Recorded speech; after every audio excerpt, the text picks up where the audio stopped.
I'm Jonathan Lane. I'm Executive Director of Revolution 250 here in the Commonwealth of Massachusetts.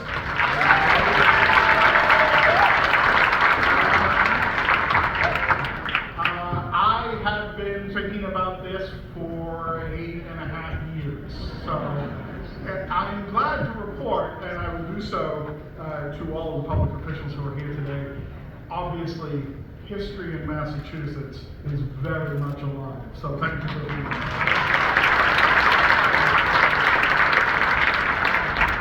We have a lengthy program for you today, and Bob Allison reminded me that some of the speeches that were given in past generations, the last speaker would always say, is there anybody in the audience who hasn't been thanked yet?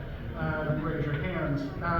We won't do that here today, but I do want to just, if you leave with no other message from me, remember that this is a program that is a collaborative effort of a cast of hundreds, if not thousands.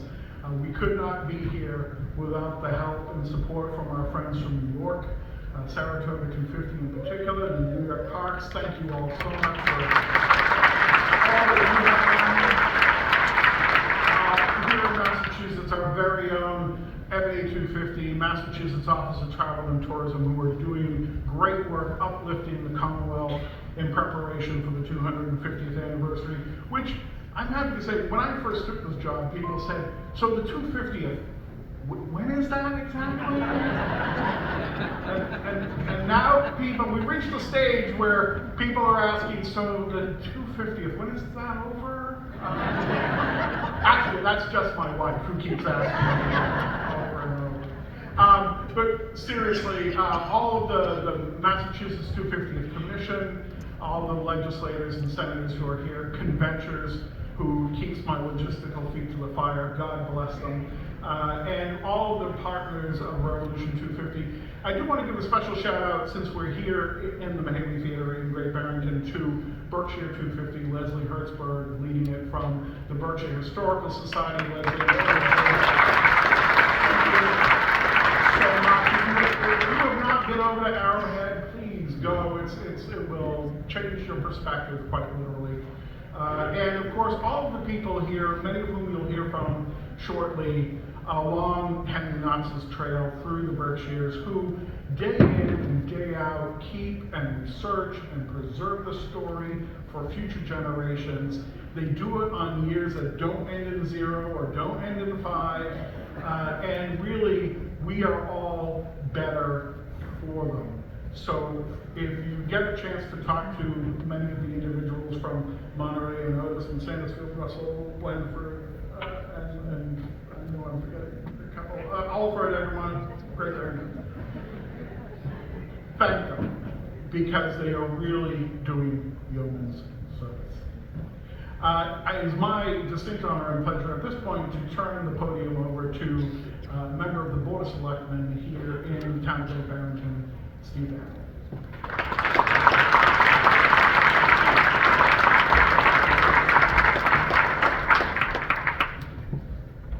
Well, sure, Henry Knox didn't have a cell phone to read off his notes, but that's the pleasure we have of living in this time. It's my pleasure to welcome everyone today to Great Barrington for the Knox Trail commemorative event. Great Barrington takes great pleasure in being chosen as the host community regarding Henry Knox's amazing journey through the Southern Berkshires. I want to recognize 2 local historians, Gary Levier and Bernard Drew.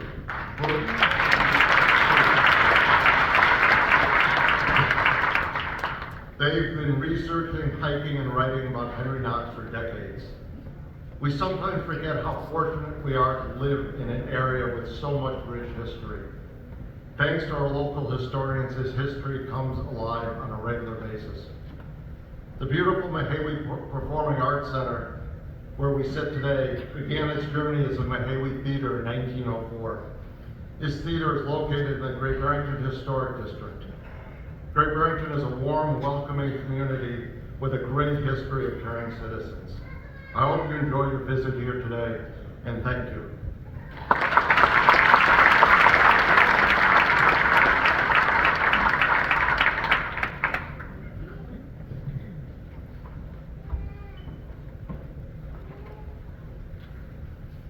Good afternoon, everyone. My name is Bob Allison. I am a history professor at Suffolk University in Boston, also co-chair of the Rev 250 Advisory Group. And Revolution 250 is a consortium of about 75 organizations in Massachusetts planning commemorations of the beginnings of American independence. And reflecting on the canon that we saw this morning making their way across the border, and as we'll see in the next few, thinking about them making their way then through these 8 towns, Alford, Egremont, Great Barrington, Monterey, Sandusfield, Otis, Blandford, and Russell, connecting these towns with one another as well as with this greater story, the story of the American Revolution and the story of American independence. And it was in this same week in January of 1776 that an anonymous pamphlet appeared in Philadelphia under the author's pseudonym of Common Sense, which really electrified these American provinces and united them in this common cause. And in Common Sense, whose author we all know was, thank you, said that this is not the cause of a city, a county, a province, or a kingdom. And it is not the concern of a day or a year. Posterity are virtually involved in this contest. Payne saw that this wasn't simply the story of aggrieved folks in Massachusetts or in Boston or even in these 13 different British provinces, nor at that particular time and place. Their cause was one that would transcend place and time.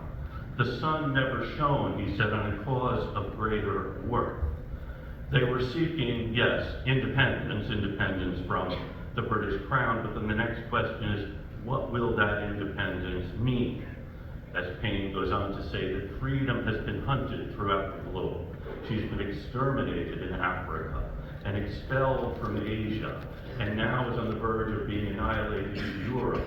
And it was America's role to form a refuge for the fugitive and take her in. And that's really the message of Common Sense, as well as of what we, the Revolution 250, have been trying to do, connecting these different parts of Massachusetts with this greater cause, this greater idea. And we do know that over the next 7 years of war, Massachusetts would send more men to the Continental Army than any other state. And we also know that in 1780, Massachusetts would write a constitution, which is today the oldest written constitution still functioning in the world. And these are really the signal achievements of Massachusetts. Thank you for the applause.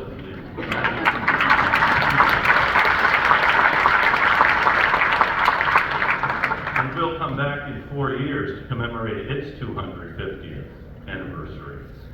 It really is connecting with this cause then, and a really more important mission has been connecting with the future. What will the American Republic look like in 50 years? I have to say that the response we have had so far to this gathering and to discussions of these ideas is heartening for the future of the Republic. But it is, as Benjamin Franklin said, something that lies in our hands when he was asked at the Constitutional Convention in Philadelphia, what kind of government have you created, a monarchy or a republic? His answer was, a republic if you can keep it. And of course, in the Massachusetts Constitution, Article 30 of the Bill of Rights does say that this will be a government of laws and not of men. And we think about what is the purpose of independence or the freedom, which 2 words we use interchangeably. I think George Washington probably said it best.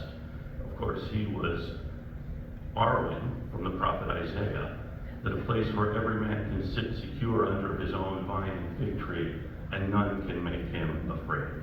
So signal events like this are reminders of the legacy we have, the legacy we then have to share with our children and our grandchildren, as Emerson said in dedicating the Concord Monument, that spirit who bid these heroes dare to die and leave their children free.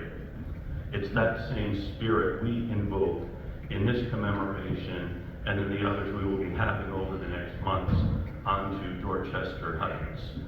And our real purpose today is to talk about Henry Knox, and rather than having me tell this, we've created a video actually which tells the story of the noble train of artillery. So I'll now turn this over to the Revolution 250 Knox Trail video. So thank you very much.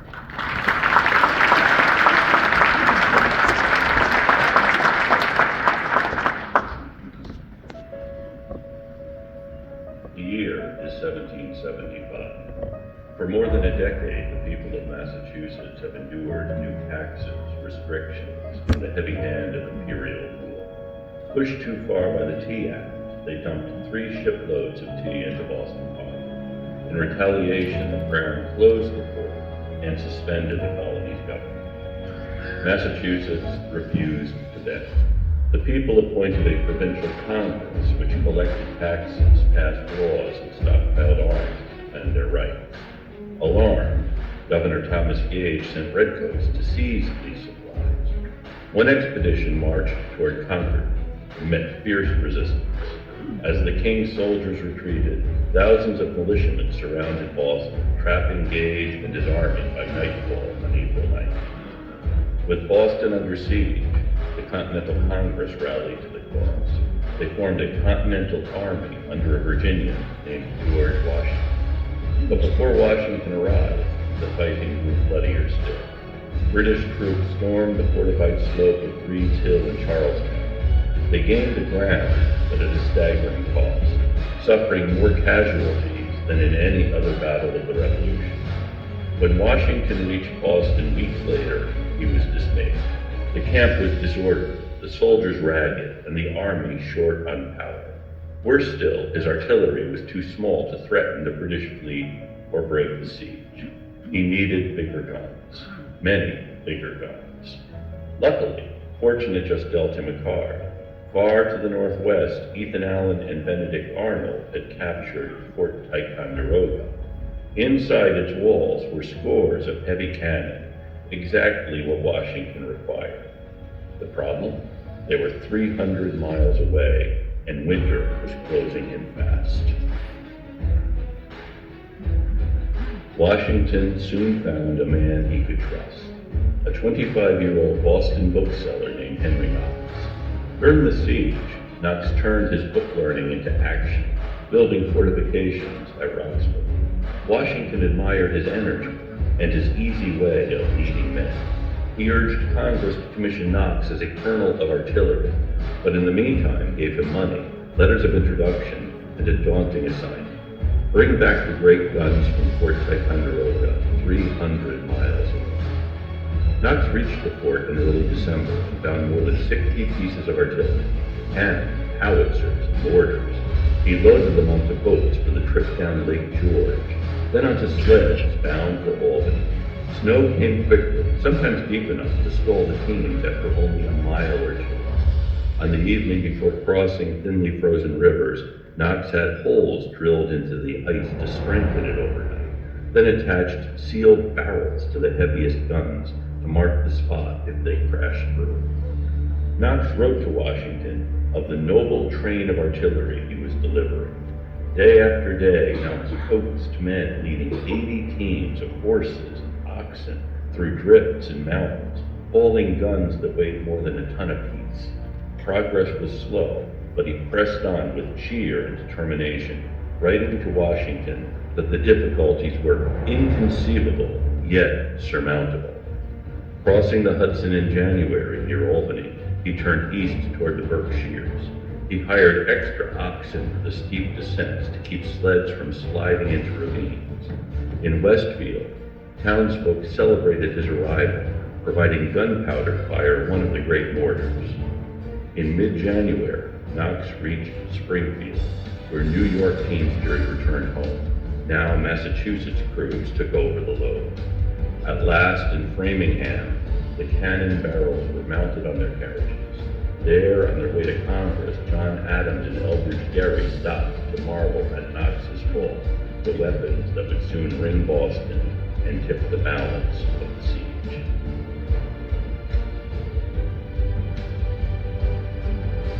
Leaving the train of artillery in Framingham, Henry Knox hurried to Cambridge to report to General Washington. Overjoyed at Knox's success, Washington, on the spot, gave the young bookseller his long-awaited commission as a colonel of artillery. Within a year after the stunning American victory at Trenton, Knox would rise again, becoming a brigadier general in command of the entire Continental Artillery. But for now, the cannon had to be put to use. The British still controlled Boston, and the Charlestown Peninsula, lost at Bunker Hill, could not be retaken. Yet to the south lay Dorchester Heights, overlooking both Boston and the harbor filled with British ships. If the Americans could seize those heights and mount Knox's great guns, they could force the British out. 1,200 men moved silently into position on the night of March 4th, 1776. Using pre-assembled fortifications, they worked through the dark, and by morning, Dorchester Heights bristled with Knox's cannon. From that high ground, Washington could bombard the city and sweep the shipping lanes. British Commander William Howe, who had replaced Gage the year before, planned an immediate assault, but a violent storm scattered his troops and forced him to abandon the attack. Recognizing his untenable position, General Howe chose evacuation. Better to withdraw than risk disaster against an entrenched American force armed with heavy artillery. On March 17, 1776, a fleet of more than 100 vessels carried 11,000 soldiers, loyalists, and their families out of Boston's harbor. Knox's hard-won artillery had done its job and drove the British out of his beloved Boston with hardly a shot fired. For General Washington, it was the first great triumph of his fledgling Continental Army. The Congress struck a gold medal in his honor, the first gold medal ever authorized by the United States. For Henry Knox, the success confirmed his place as one of Washington's most trusted officers. For the people of Massachusetts, it was Liberation Day. They had endured blockade, hardship, fire, and death. But now the redcoats were gone. The day would be remembered ever after as Evacuation Day.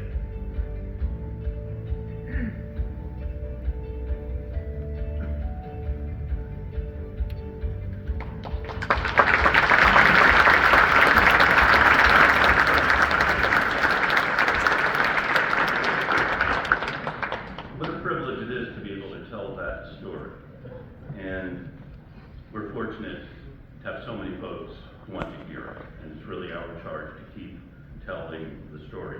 I'm also here, by the way, as a representative of the Secretary of the Commonwealth, William Francis Galvin, who could not be with us, but wished he could. And he did want to extend an invitation to all of you to join us at the Massachusetts Archives between Evacuation Day and the end of the year. They'll be hosting a new exhibit on Henry Knox and the noble train of artillery.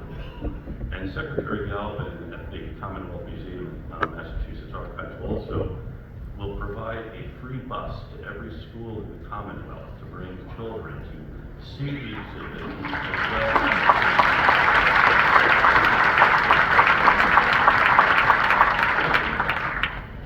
We have a number of elected officials I would like to introduce and invite you to come up to make a few remarks. And we'll start with the representative from the 3rd Berkshire District, your own Lee Davis.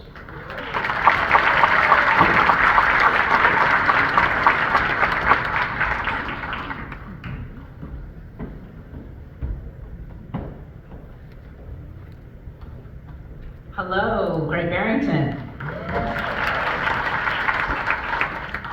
It is such a joy to be here. I must start off to say that, for 5 years I worked as the marketing director here at the Mahaiwe, and this is like coming home. And I live just, half a mile up the road, so it's actually nice to be in Great Barrington and not have to travel to Boston to go to work, so I appreciate this.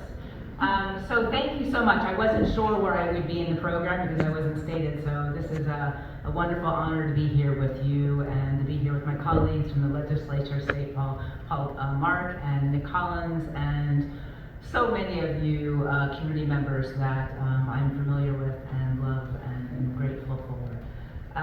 Before I go any further, I want to say that as well as representing the 3rd Berkshire District, I am a mother. I am someone that actually landed in the Berkshires, kind of an unlikely figure that didn't really expect to be here. And when I think about Henry Knox and I think about the commemorative event that we had this morning, you know, he was an unlikely hero. He was someone that rose up to the occasion.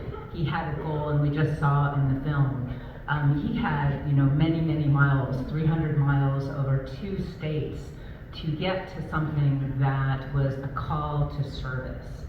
And his story resonates for me because I think about individuals such as you know, realizing that we have the spirit here of the Berkshires. And, you know, just down the road, we had the first example of the open resistance to British judicial rule right here in Great Barrington.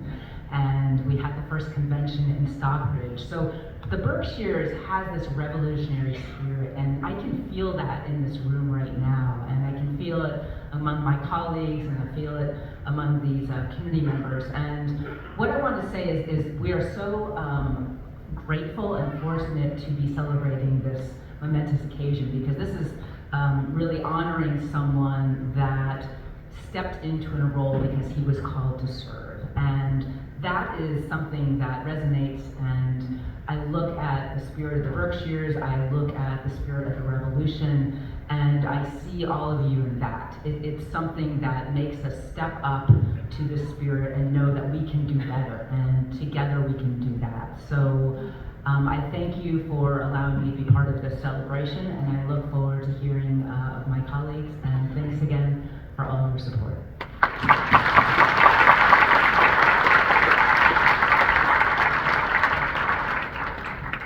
Thank you, Representative Davis. Now we have 3. We're going to be ecumenical and invite Senator Michelle Hinchy from the 31st New York District to join us, along with Senator Colmore, of course, from this district, and Mick Collins from the 1st Suffolk District. Senator Collins represents Dorchester Heights, and he is always the host of the Evacuation Day events. In fact, this year he's the General Chairman of the Evacuation Day event. So welcome, Senator Mark, Senator Hinchy, and Senator Collins.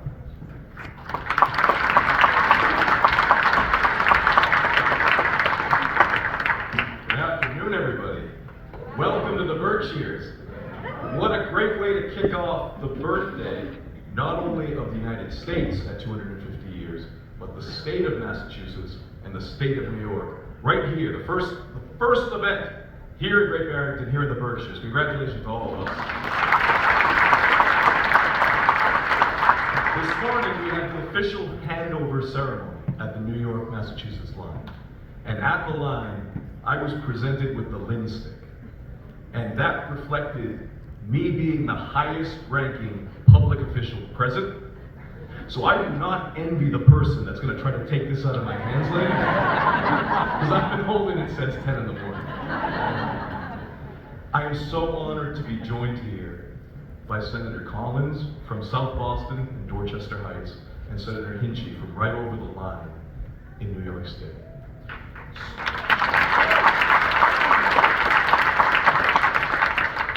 250 years ago,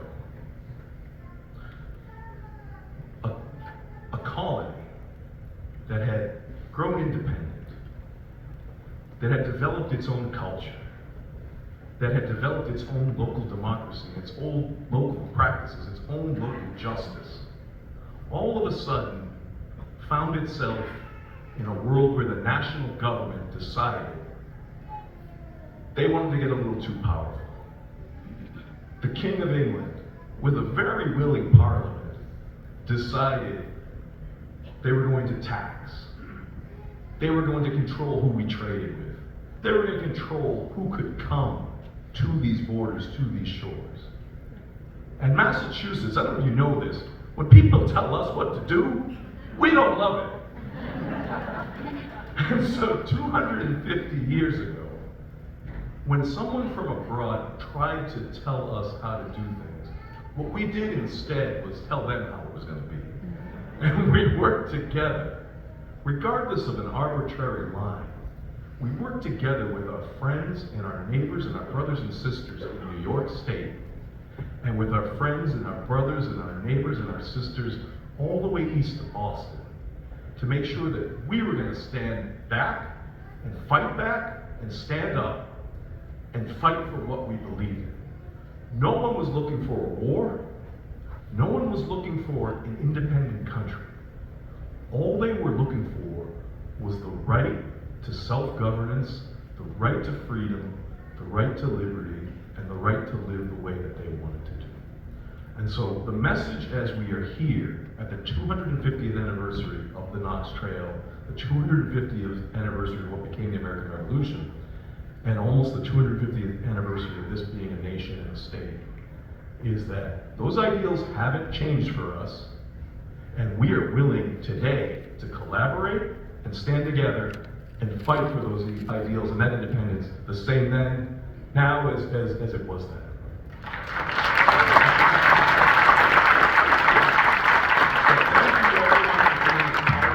Being here today, for recognizing this important milestone. And I want to turn the microphone over first to my friend and colleague who I've really enjoyed getting to know over the last couple of months, Senator Michelle Hinchy from New York State. Senator Mark, and thank you everyone for allowing me to join you today. We had an incredible morning in Hillsdale, right on the border of New York and Massachusetts. And I have the privilege of representing the 41st District that includes all of Columbia counties, the entire border, and 3 other counties in New York State. And what we are celebrating today, the story of Henry Knox and his fellow patriots, is a heroic story about how to choose to live a better life. They were convinced that no king and no empire could tell them what to do, that they had the right to live freely and with dignity and to create a world that they could be proud of. And now 250 years later, we are the stewards of that legacy. We are the inheritors of what they fought for and the heroic expedition that they undertook right through our communities and here in our backyard.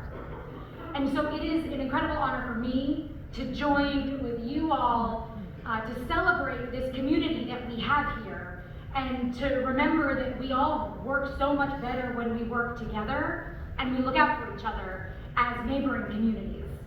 As Senator Mark said earlier today, when he joined me for a celebration in Hillsdale, was that these borders are arbitrary, right? There is no wall, the borders are arbitrary, and so it's important that we all stand together and support each other and remember our shared history.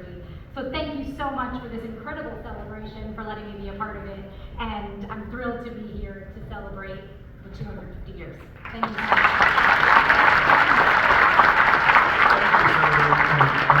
This is your first trip to Great Barrington. It's my first trip, but not my last. And now it's also my great pleasure to introduce my friend. I actually knew him before I was in the House. We started in the House together, and he has remained a steadfast champion for South Boston and for the entire state. He's been a friend of the Berkshires. He's been out here to visit us many times, Senator Nick Collins.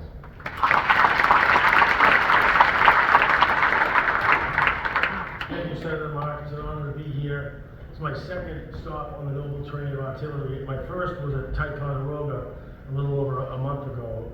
I went up with a contingent from my local community in South Boston, the Historical Society, the Castle Island Association, and a number of other groups as local ambassadors. It's something we celebrate every year, annually, for about a month. And though St. Patrick's Day gets quite its due, Evacuation Day, at least in South Boston, is what moves the roots that time of year. And we learned so much about Henry Knox from such an early age, to continue to learn more. I know Professor Allison was telling me that Knox was at every stop of significance along the way for George Washington, including at surrender of Yorktown. So I think about Knox, and I think about what it took to finish the job, and it's a lesson there for all of us about something that important. Not just this job, which seems to be impossible, when you think about it logistically, but all the way to the end, to see through the British evacuation, not just from Boston, but when they decided to surrender at Yorktown. So it's incredible history. I have an affinity of Henry Knox for a number of reasons. We went to the same high school, Boston Latin.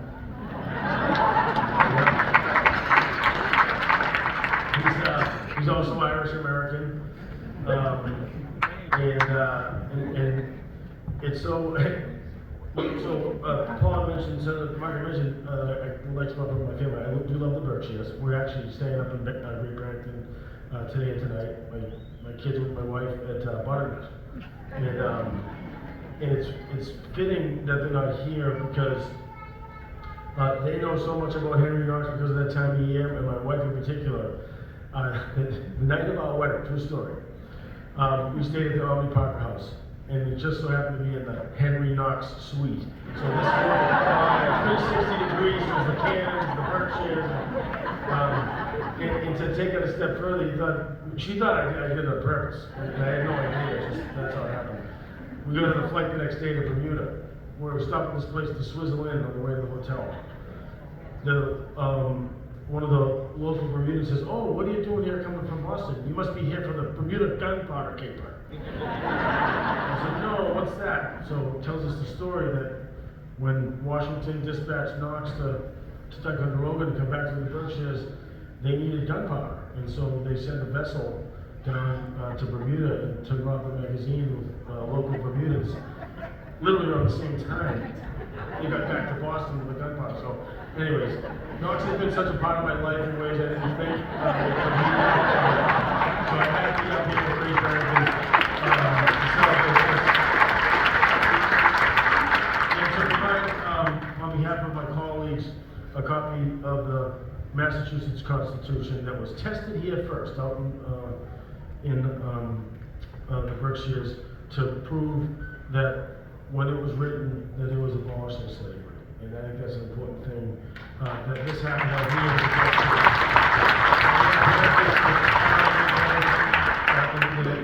Through the chair, as a gift from our friends at the State House. Thank you all, Happy New Year, it's an honor to be here, and I hope to see you all in Boston in March.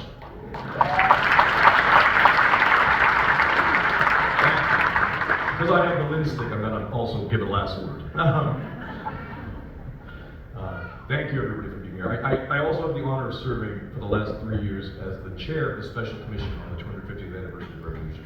And I want to just thank Jonathan and Robert and Dusty and Kate Fox, who I know is going to speak after, and Sheila Green, and so many other people at the state, local level that have done so much work to make this day, the great celebration we had at the Boston Tea Party, 250th, the Battle of Lexington and Concord reenactment in April last year.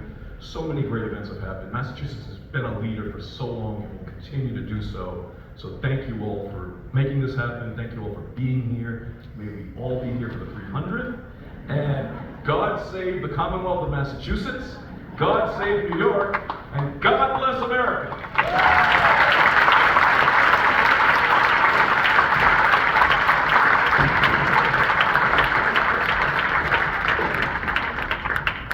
In December, Nick was inviting us in South Boston to go up to Fort Ticonderoga. It's the first time I've heard about the Bermuda option.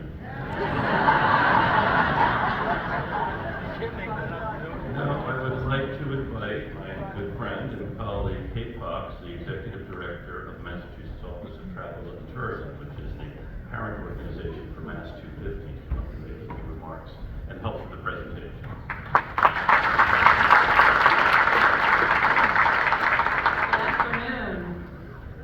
How is everybody?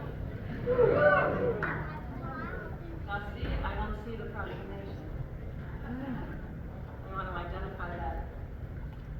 Big and tall. She told me it was big and tall. It is indeed. Okay, get that out of the way. Thank you so much. Thank you so much, Senator Mark, Senator Collins, Senator Hinchy. It's been a wonderful and exciting day commemorating and celebrating Henry Knox and the Noble Trail from Alfred and Hillsdale here to Great Barrington. This trail tells one of the most remarkable stories of revolution.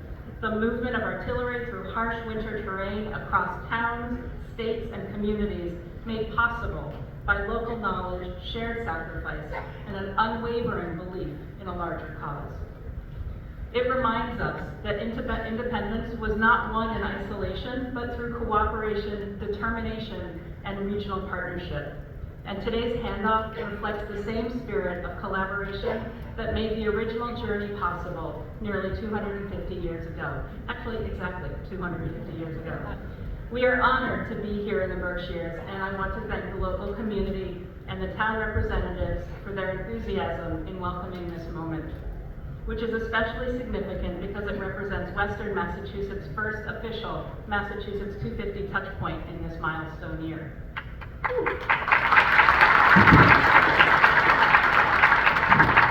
As we carry this trail forward through the state, we do so with deep appreciation for the communities, volunteers, historians, and partners who make this work possible.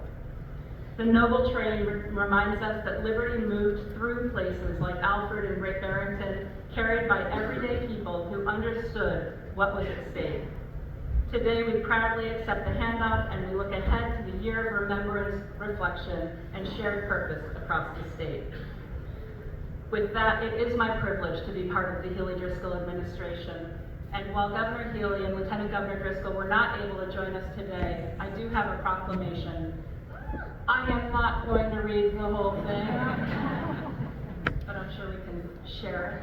I am going to share, whereas in the winter of 1775-1776, during the earliest and most critical days of the American Revolution, Colonel Henry Knox undertook an extraordinary expedition to transport artillery captured from Fort Ticonderoga in the province of New York to the Boston area to bring desperately needed artillery to the Continental Army.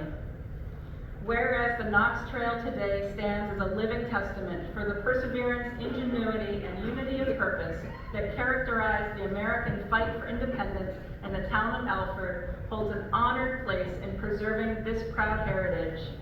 Now therefore, she, Maureen T. Healy, Governor of the Commonwealth of Massachusetts, hereby proclaims January 10th, 2026 to be Henry Knox Noble Trail of Artillery Day, and urges all the residents of the Commonwealth to take cognizance of this event and participate fittingly in this observance. And I am going to pass this to Jonathan Lane and Robert Allison.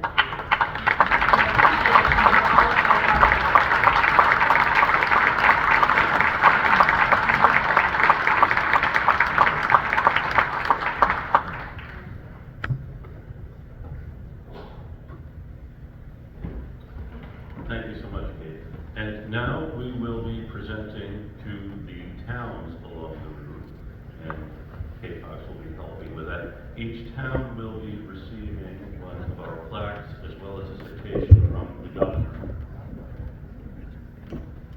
I will read one of the citations. This is for the town of Alfred.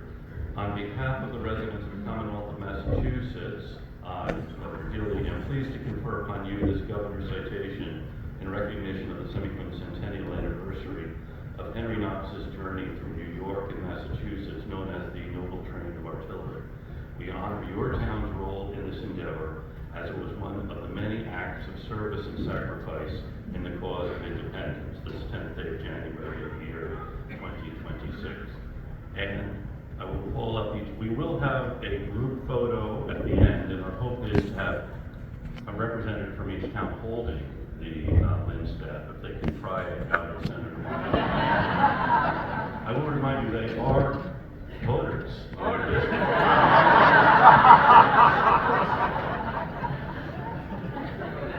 So first, I would like to call up the town of Alfred, Peter Tucker.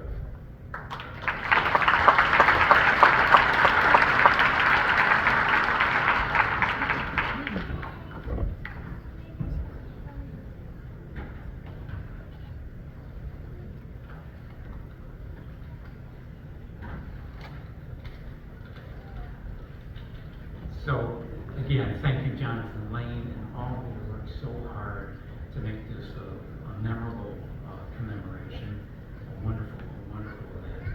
I'm here today because I'm lucky to be a seventh generation resident of Alfred. grew up on East Road with my parents and brother and attended the one-room Alfred Village School for grades 1 through 4.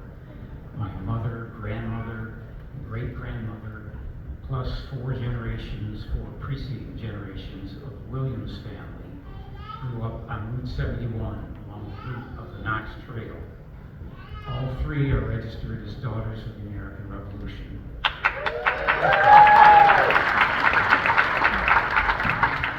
They thank you posthumously.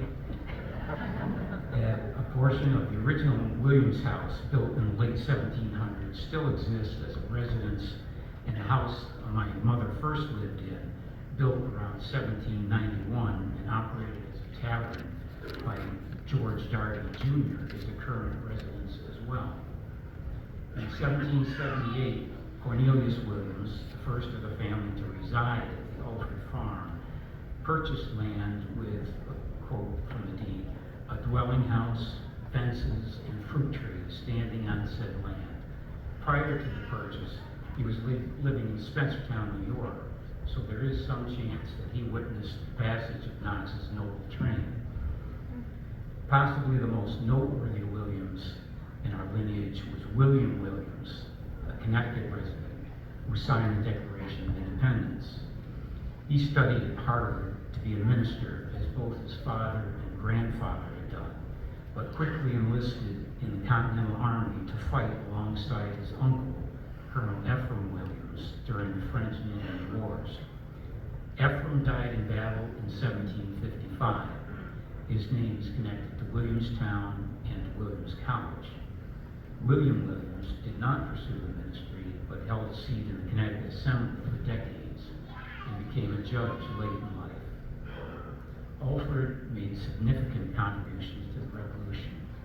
33 men serving the cause. Captain Sylvanus Wilcox and his Alfred Company marched with Colonel Ashley's Sheffield Regiment to Saratoga to aid in the capture of British Colonel Burgoyne. I became a forester and am privileged to have worked on many properties that I hiked, fished, and camped on as a child, including the former Williams Farm and many other lands that abut the Knox Trail.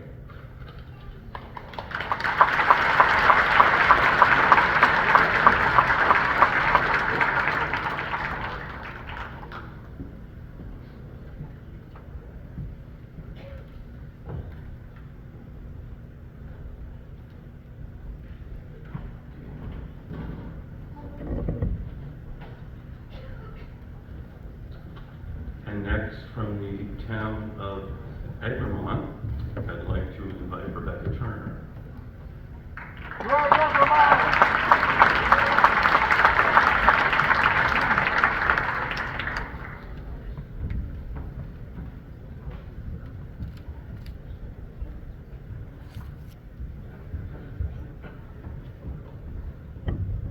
Rebecca knows how to follow the rules.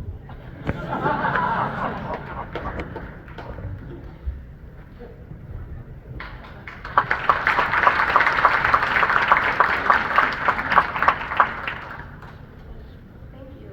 On behalf of the Town of Egremont Historical Commission and the Egremont Select Board, thank you to everyone involved with coordinating today's events celebrating Henry Knox and his noble train of artillery as it passed through the Berkshires in the winter of 1776. The story of Knox and his journey through our towns has been researched in great depth over the last 250 years. Pivotal to this was North Egremont's own postmaster and storekeeper, Joe Elliott, who began to study the path of the trail in the late 1960s.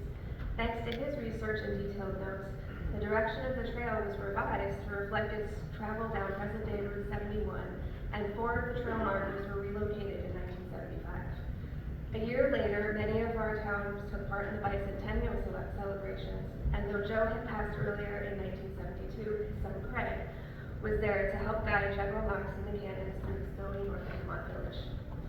I also have to note that after this morning's celebrations on the Hillsdale-Alfred border, driving back to Egremont along Route 71, I saw a bald eagle fly by. A sure sign of blessing for today's festivities and for the celebrations in the days to come.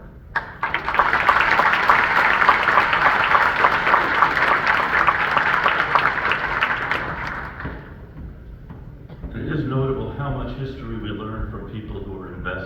stories of their towns and their communities. So I want to thank all of you who have been researching this, teaching us all about the Knox Trail. Now, from the town of Great Barrington, Malcolm Vick.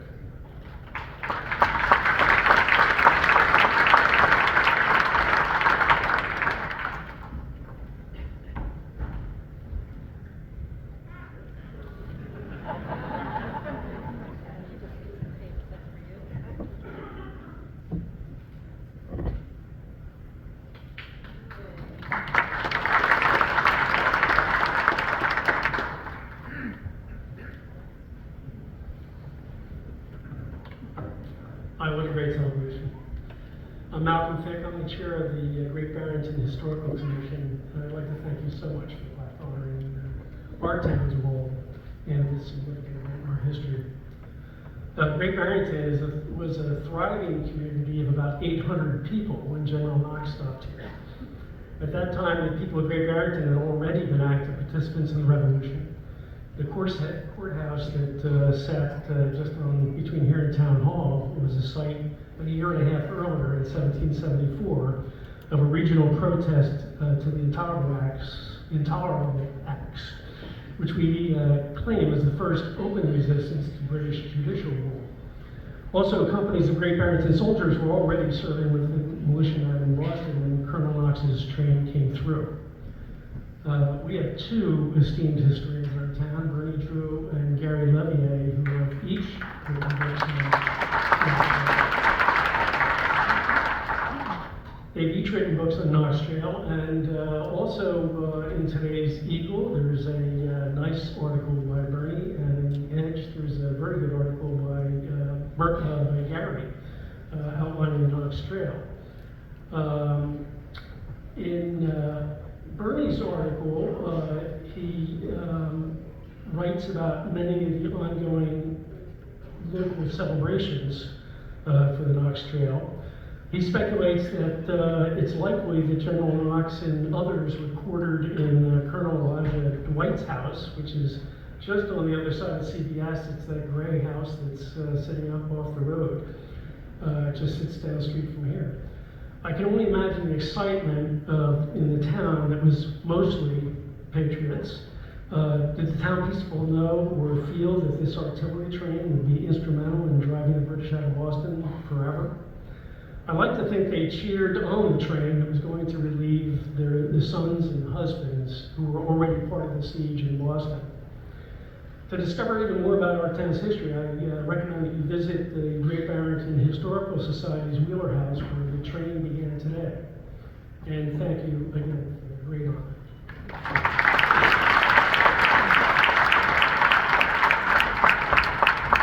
Thank you, Malcolm. And now from the town of Monterey, Bob Hoop.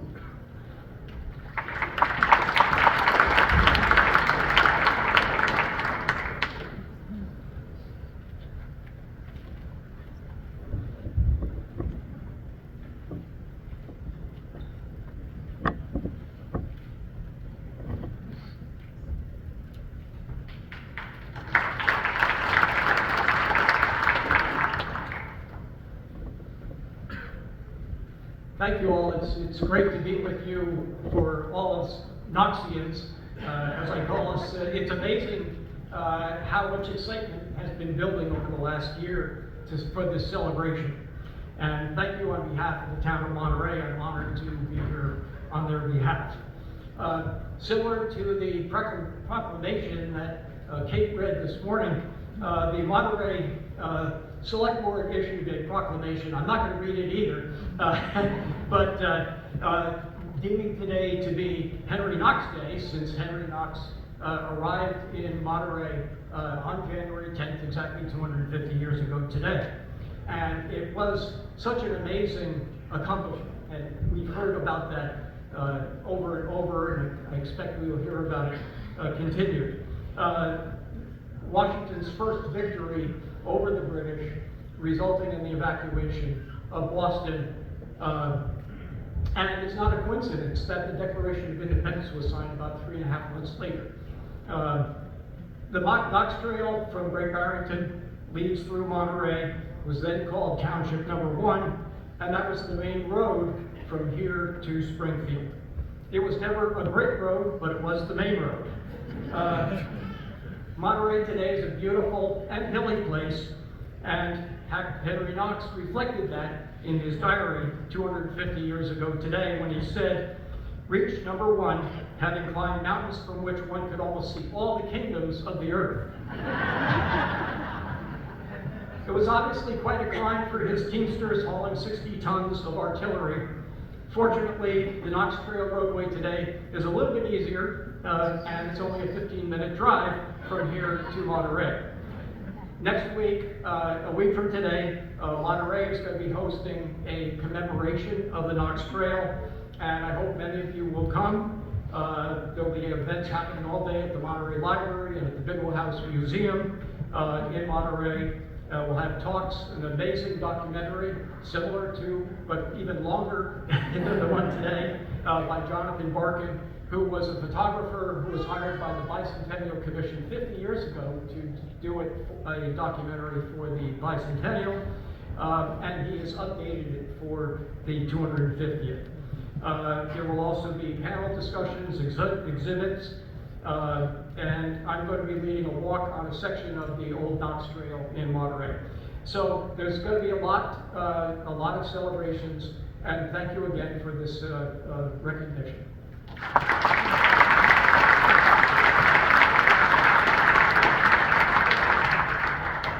Now I'd like to invite Ron Bernhardt from the town of Sandusfield.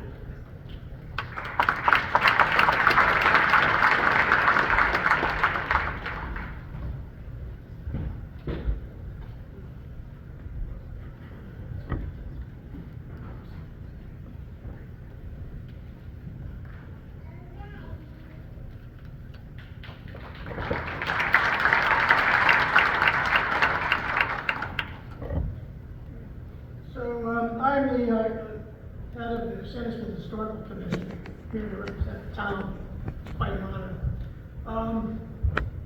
There's a town motto or a sign that I used to see on bumper stickers on the car.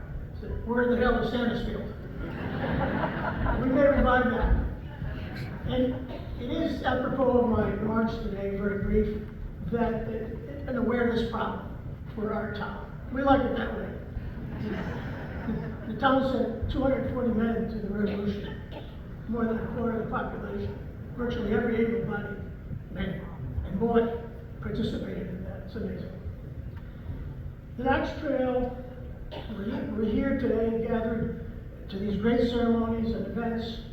And if you think about it, the purpose is to not only commemorate that epic feat of superhuman resolve, but to create awareness about that. It's amazing to me that the Knox Trail episode is virtually unknown in most of the country, and even in the Northeast. So I think what you're doing is going to add a lot of the progress to get Henry Knox a seat at that table with Valley Forge and Woodward Hill.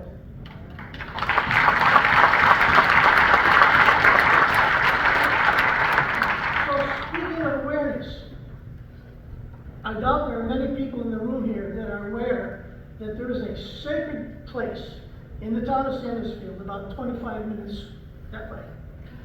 It is the only significant, long, original section of the Knox Trail. It is undeveloped, it is left, it looks like it did when they hauled those cannons. And if you look at the artistic representations that have been done over the years, you see the men, you see the hills in the background and the men and their animals struggling and everything. Well, that's what it looks like, actually. Yep. And we decided, 5 of us, Bernie, Gary, Rob, Tom Ragusa, who follows me, and myself, that we're going to do something about this. So we wrote a book. It's called Ye Trodden Path. We'll have copies available in a couple of weeks. But in this book, small, it's mighty, combined, I think we've written almost 50 history books on local history, mostly Bernie's. And so this thing is just packed with important information. things that will be useful to someone standing here 50 years from now, talking about it. Things I wish I knew before. And all the names of the trail, there's more than 25, and one of them is Ye Trodden Path, and we chose that. So it's a group of insatiably curious about local history, and we're proud of this, and we hope that you enjoy it. Thank you.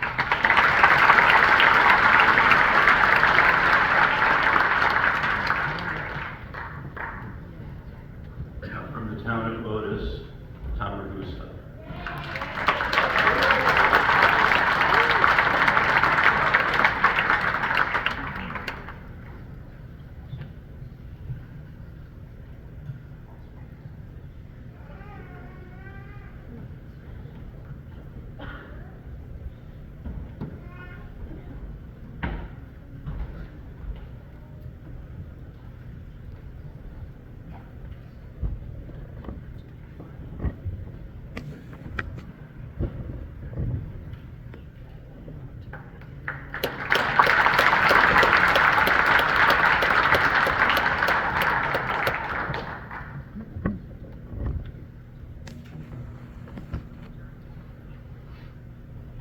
Wow, this reminds me when I used to play in the band. Got a microphone. I want to thank everybody for coming today. I'm kind of a nuts and bolts guy that took the task of finding out where Knox Trail was. Not everybody knew where it was, but I surfaced a 1764 survey from the archives and put it to good use and went through and started from Otis through Sanesfield and then some in Monterey. And that was my goal, is to get it on paper. And that'll be in our book that Ron mentioned. Got a map. We did 7 miles of the survey. The survey is 30-mile length from Blandford Line to Great Barrington. And that was my thing. And Ron had mentioned that a lot of the landmarks that I found are still there. And Highlead Heights, with the Western Mass, Hilltown Hikers. I've been doing this for at least 15 or 20 years, and my research goes back even further than that. I'd like to thank everybody from the town of Otis that supported me, DCR, Department of Recreation, Conservation, and that's where I was employed for 42 years in the parks.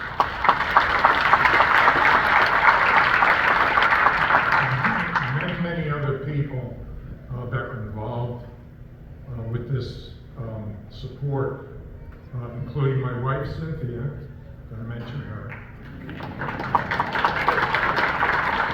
And I was doing the survey, I couldn't believe that I lived on the Knox Trail. Took me down the road, and I'm going, oh, geez, I'm winding up to where my house is. It's unbelievable. All the moments, too, of finding the landmarks in the woods, undisturbed, was amazing. And I hope that everybody will enjoy this 40, 50, 100 years from now to be one of the milestones of the American history. Thank you.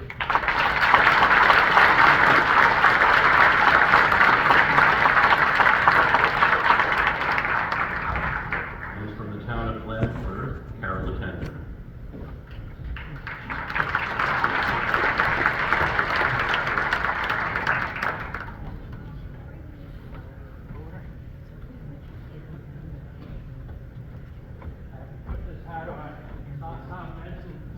Hilltown Hikers.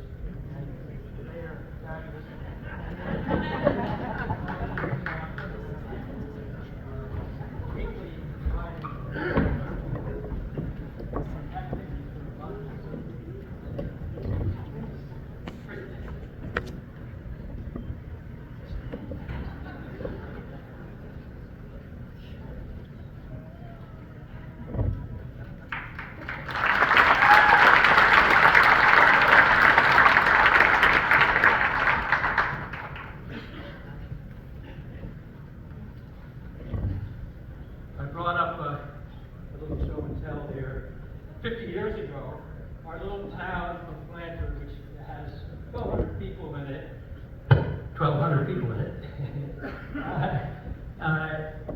they were very, very much involved with the Knox Trail. We had 2 of our residents chosen to be one of the full hikers, the full 18-day hikers. One of them was my youngest brother.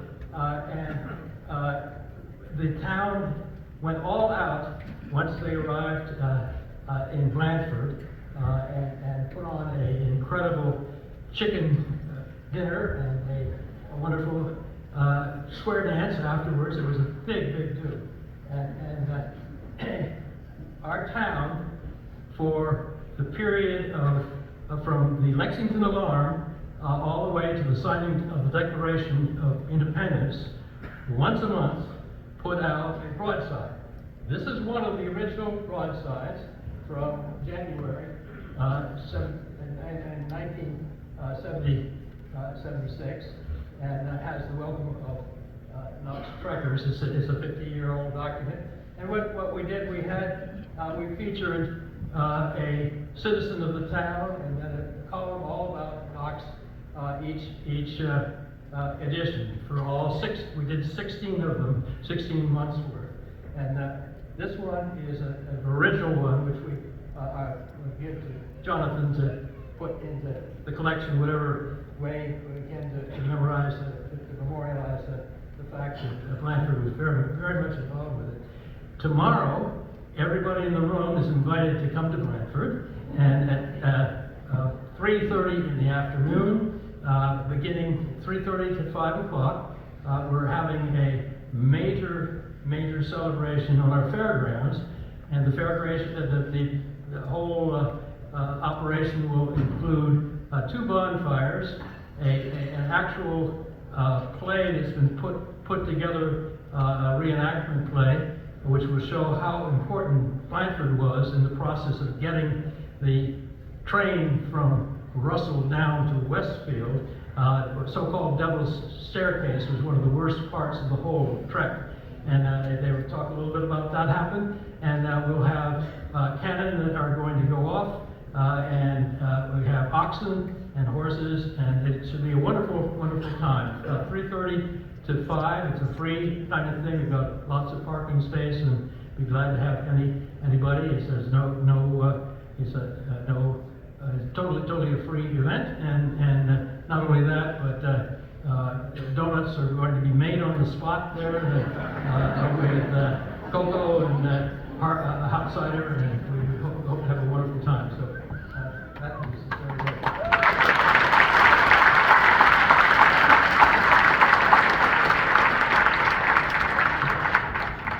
And from the great town of Russell, Susan Maxwell.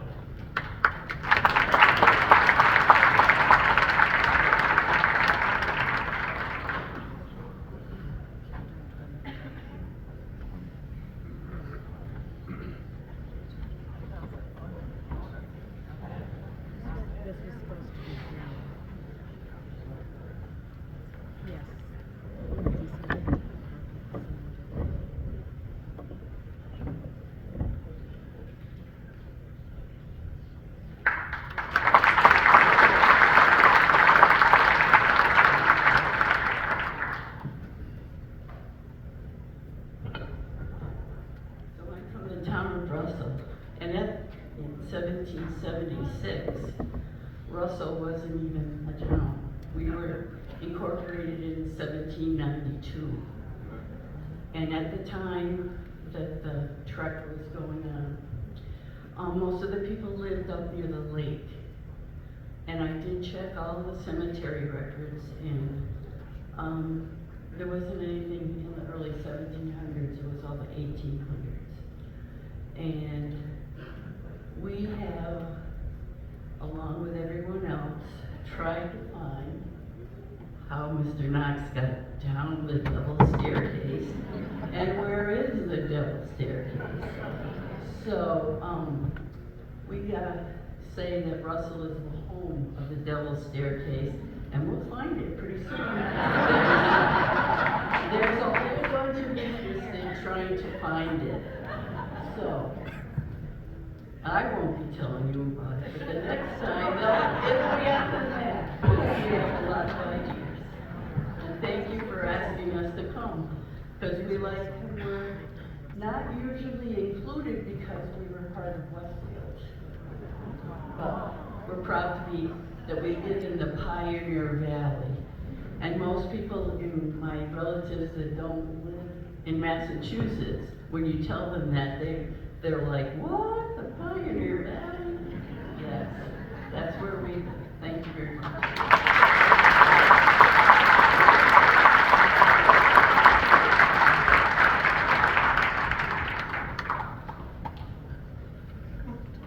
So to close our program, I would like to invite, we have the state regents for both the Massachusetts and New York Daughters of the American Revolution, Mary Tedesco, Massachusetts State Regent, and Susan Ryan, the New York.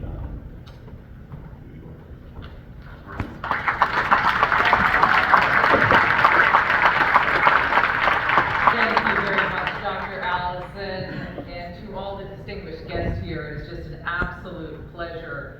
I was just talking to Kate a few minutes ago, and I'm from the North Shore, and you come all the way to Great Barrington to meet another North Shore person, so it's really a pleasure to do that. We're everywhere, sorry about that. All right, so good afternoon. On behalf of the Massachusetts Daughters of the American Revolution and our 2,500 members across 41 chapters here in the Commonwealth, it is a great pleasure to be here in Great Barrington to commemorate the 250th anniversary of the Knox Trail. It is especially meaningful to welcome Lisa O'Brien, State Regent of New York Daughters of the American Revolution, along with some of her distinguished state officers and other members, as we stand together as descendants of the Patriots to honor this important milestone in our shared history. The crossing of the noble train of artillery from New York to Massachusetts. We also honor the spirit of the members of the past whose dedication and vision led to the placement and commemorative markers that continue to tell the story of Henry Knox Trail to this day. And I'd like to invite Lisa to say a few remarks on behalf of New York State DAR.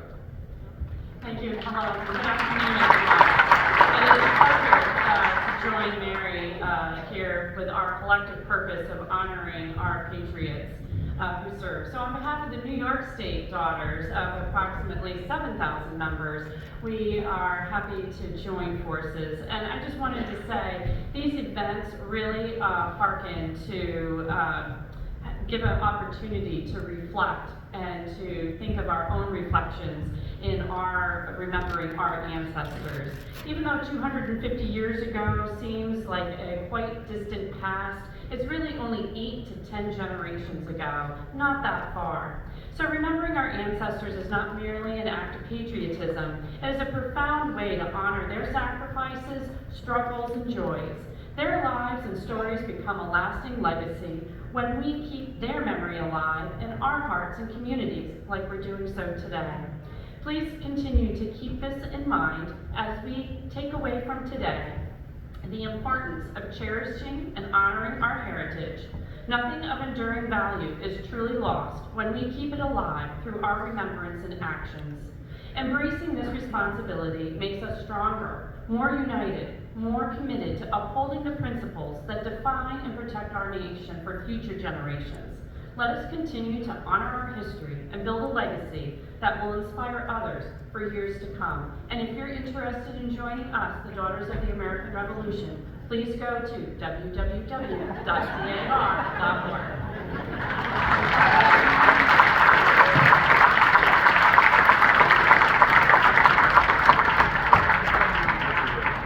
Thank you so much, Lisa, and thank you, Mary, and thank you all for participating in this great event. We hope it's the first of many, and I hope you'll join me, Senator Collins and his colleagues, in making March 17th a state holiday once again.